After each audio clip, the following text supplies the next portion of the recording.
नमस्कार दोस्तों। जैसा कि आप देख रहे हैं, यह हमारा ग्राफ्टेड टमाटर का खेत है जिसे हमने जून के पहले हफ्ते में लगाया था। शुरुआती दिनों में पौधे छोटे थे, लेकिन सही देखभाल और पोषण से आज पौधा का ग्रोथ काफी अच्छा हो चुका है। टमाटर की खेती में सिर्फ पौधा लगाना ही काफी नहीं होता। असली खेल शुरू होता है जब हम खाद, उर्वरक और स्प्रे का सही समय पर और सही मात्रा से इस्तेमाल करते हैं। अगर आप इन बातों को ध्यान से अपनाएंगे तो पौधे सिर्फ स्वस्थ नहीं होंगे, बल्कि फूल और फल भी लगातार बने रहेंगे। आज इस वीडियो में हम विस्तार में बात करेंगे कि कौन कौन से खाद कब देना चाहिए, कौन कौन से केमिकल स्प्रे पौधे को बीमारी और कीटों से बचाते हैं, और एक सही शेड्यूल से किस तरह आप टमाटर की उपज दोगुना कर सकते हैं। तो आइए शुरू करते हैं और सीखते हैं टमाटर की खेती को सफल बनाने का सबसे जरूरी राज, फर्टिलाइजर और स्प्रे मैनेजमेंट। जैसा कि आप देख रहे हैं दोस्तों, यहाँ पर हमने ड्रिप इरिगेशन सिस्टम लगाया है। इस सिस्टम का सबसे बड़ा फायदा यह है कि पानी और खाद दोनों ही सीधा पौधे की जड़ों तक पहुँचते हैं। अगर हम पारंपरिक तरीके से खेत में सिंचाई करते तो काफी पानी बर्बाद होता और पौधे को बराबर मात्रा में पोषण भी नहीं मिलता। लेकिन ड्रिप से हर पौधे को उसकी जरूरत के हिसाब से पानी और फर्टिलाइजर मिलता है। इसे हम कहते हैं फर्टिगेशन, यानी पानी के साथ घुली हुई खाद पौधे तक पहुंचाना। इसका असर आप साफ देख सकते हैं। पौधे की पत्तियां गहरी हरी है, विकास तेज है और टमाटर का फूल फल दोनों ही भरपूर आ रहे हैं। यही वजह है कि आजकल ग्राफ्टेड टमाटर या ग्राफ्टेड बैगन की खेती में ड्रिप और फर्टिगेशन सबसे जरूरी तकनीक बन गई है। जैसा कि आप देख रहे हैं, पौधे अब काफी बढ़ चुके हैं और इनमें फूल और फल भी आने लगे हैं। अगर इन्हें बिना सहारे छोड़ दिया जाए तो टहनियाँ नीचे झुक जाती और जमीन से छूने लगती और पौधे में फंगल बीमारी और फल में सड़न शुरू हो जाती। इसी समस्या से बचने के लिए हम टमाटर के पौधे में स्टैकिंग कर चुके हैं जब पौधा बहुत छोटा था उसी वक्त, यानी पौधे को ऊपर की तरफ सहारा देना को हम स्टैकिंग कहते हैं। इसके लिए आमतौर पर दो तरीके अपनाए जाते हैं। पहला है बांस या लकड़ी की खूंटी लगाकर पौधे को रस्सी से बांधना, और दूसरा होता है ट्रेलिस सिस्टम, जिसमें पूरी लाइन में तार बांधकर पौधे को सहारा दिया जाता है। पर हम लोग पहला मेथड यूज किए हैं, जिसमें बांस को लगभग 10 फीट की दूरी में गाड़ के उसमें 2 से 3 लेवल जैसा पौधा का हाइट है उस हिसाब से एक मेन तार पार करके उसके बाद थ्रेड से छोटे छोटे ब्रांचेस को एक तरफ खींच के सीधा करके उसे बांध के सपोर्ट दिए हैं। इससे होता है कि पौधा का ग्रोथ हॉरिजॉन्टली रुक जाता है और ऊपर की तरफ बढ़ता है, जिससे नए ब्रांच का ग्रोथ प्रमोट होता है। ग्राफ्टेड टमाटर की जड़ें मजबूत होती है, इसीलिए पौधे की ग्रोथ तेज होती है। पौधा काफी ऊंचाई तक जाता है, जिसे संभालने के लिए स्टैकिंग जरूरी होता है। भारी फल का वजन होने से पौधा झुकने लगता है, जिस वजह से काफी बीमारियां भी इसमें लगने लगते हैं। तो उससे बचाव के लिए भी ग्राफ्टेड टमाटर में आपको स्टैकिंग करना बहुत ही जरूरी है। इसके अलावे आपको पूरे खेत में अच्छी हवा और धूप मिलते रहे सारे पौधों को, और फूल और फल की सेटिंग में भी सुधार हो, इसके लिए भी आपको स्टैकिंग करना अनिवार्य होता है, टमाटर हो या बैगन की खेती में।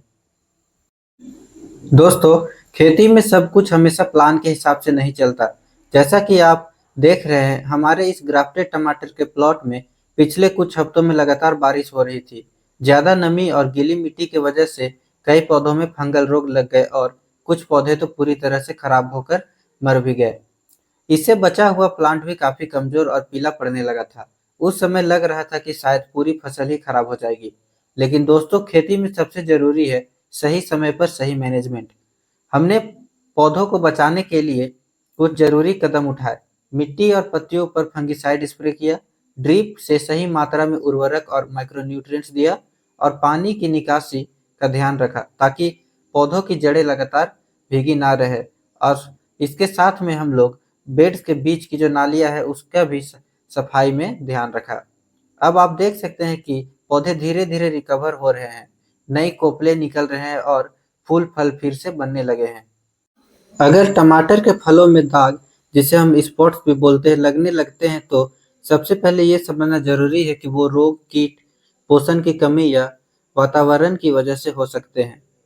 पर किसी भी वजह से हो, आपको इसका इलाज मालूम होना चाहिए। इसके लिए आपको यूज करना है मल्टीप्लेक्स का प्रणाम सीए, एक लिक्विड कैल्शियम, जिसमें उर्वरक के तौर पर इसमें कैल्शियम के साथ नाइट्रोजन और बोरोन जैसे अन्य तत्व भी होते हैं। इससे आपको फोलियर स्प्रे या फिर ड्रिप फर्टिगेशन में उपयोग करना है। साथ में आप महाफल यूज कर सकते हैं जो कि मल्टीप्लेक्स कंपनी का होता है। यह पौधे का रोग प्रतिरोधक क्षमता बढ़ाता है, फूल और फल सेटिंग में सुधार करता है और पोषक तत्वों की उपलब्धता जल्दी कराता है।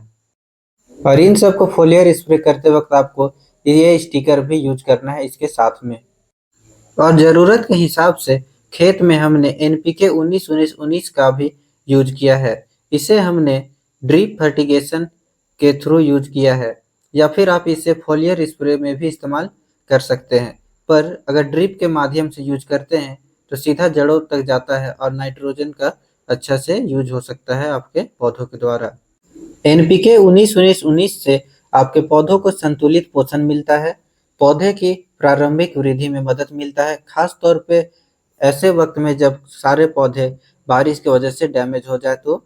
और इसमें फल और फूल की सेटिंग में भी सुधार होता है।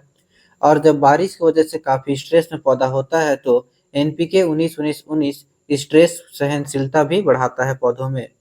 साथ में हाई यील्ड और बेटर क्वालिटी के लिए आपको एनपीके 19-19-19 का उपयोग रेगुलर बेसिस में करना चाहिए। तो जो दोस्तों, जैसा कि आप देख रहे हैं ग्राफ्टेड टमाटर में ग्राफ्टिंग एरिया कितना अलग और कितना साफ तौर पे दिख रहा है आपको टमाटर के पौधों में। और ब्रांचिंग आप देखिए नीचे से काफ़ी ज़्यादा हो रहा है। यही फायदा होता है कि अगर ग्राफ्टेड टमाटर या ग्राफ्टेड बैगन का पौधा यूज करते हैं तो ये डैमेज होने के बाद भी नए सिरे से ग्रोथ दिखाते हैं, और क्योंकि इसका रूट सिस्टम ऑलरेडी स्टेब्लिश होता है इसका रूट सिस्टम।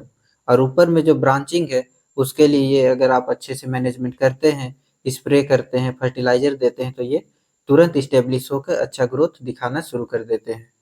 तो दोस्तों, खेती में सबसे बड़ी बात यह है कि अगर हम शुरुआत से लेकर आखिर तक हर कदम सही समय पर और सही तरीके से करें, जैसे कि सही पौधा लगाएं, समय पर खाद और पानी दें, फंगीसाइड और माइक्रोन्यूट्रिएंट्स का उपयोग करें और पौधे को स्टेकिंग दें, तो उसका नतीजा हमेशा शानदार आता है। आज आप देख रहे हैं कि हमारे इस प्लॉट में शुरू में बारिश और बीमारी से नुकसान हुआ, लेकिन हमने सही मैनेजमेंट किया और अब पौधे फिर से हरे भरे हैं और फूल और फल लगातार आ रहे हैं। यानी अगर आप भी अपने फसल को सही देखभाल दें तो निश्चित ही उत्तम परिणाम और ज़्यादा उत्पादन मिलेगा। यह खेती का असली राज है। तो दोस्तों, अब के बदलते मौसम में आप अगर किसी भी चीज़ का खेती करना चाहते हैं, खास करके टमाटर या बैंगन का, तो सबसे पहले आपको ग्राफ्टेड पौधा यूज करना है। दूसरा है कि इसमें आपको ड्रिप यूज करना है। तीसरा, आपको मल्चिंग लगाना बहुत ही ज़रूरी है, क्योंकि अभी का मौसम का भरोसा नहीं है, कभी भी बदल जाता है मौसम। तो आपको कुछ चीज़ों का ध्यान रखना है और तभी आप खेती अच्छे से कर पाएंगे और अपने इच्छा के हिसाब से इसमें उत्पादन और रिजल्ट आप ले पाएंगे। अगर आपको वीडियो अच्छा लगा हो और इसी तरह का जानकारी आपको आगे भी चाहिए तो वीडियो को लाइक करिए, सब्सक्राइब कीजिए और चैनल में आगे भी जुड़े रहिए।